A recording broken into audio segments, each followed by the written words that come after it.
Honourable Member for Saint-Jean.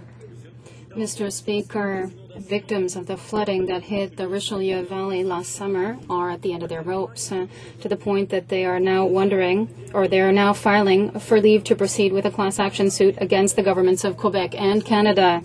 They have gone to this extreme because they feel abandoned by this government. How can the government justify its inaction to these Canadian families, and will it finally take action so that the people in the Richelieu Valley won't waste their time and money before the courts?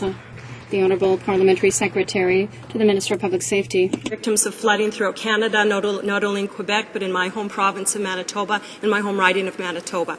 Mr. Speaker, our government is supporting victims of flooding through several programs. We've also committed to helping the provinces with mitigation efforts. We're listening to the provinces. We're working together. We're supporting them. Thank you, Mr. Speaker. Honourable Member for Saint-Jean. Mr. Speaker, the Parliamentary Secretary to talk to us about Manitoba. However, this government is facing a $200 million class action suit. So successive governments, be it Liberal or Conservative, have not kept the promises that had been made to implement infrastructure. The question is this: will the government finally keep the promises it made in 1937 and build the infrastructure that will allow the protection of those living along the river?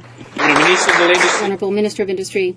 Mr. Speaker, once again, as my colleague said, we sympathise with the families that have suffered from this flooding. I myself went to visit the site along with the Prime Minister. I went on two occasions and I saw what had happened there. We are still working in cooperation with the provinces in order to make sure that all the programs that are accessible can be accessible at the right time for the victims. And as my colleague also said, there are mitigation programs that the provinces and the federal government are constantly working on, and will continue to follow along those lines. Thank you, Mr. Speaker. Member for Etobicoke.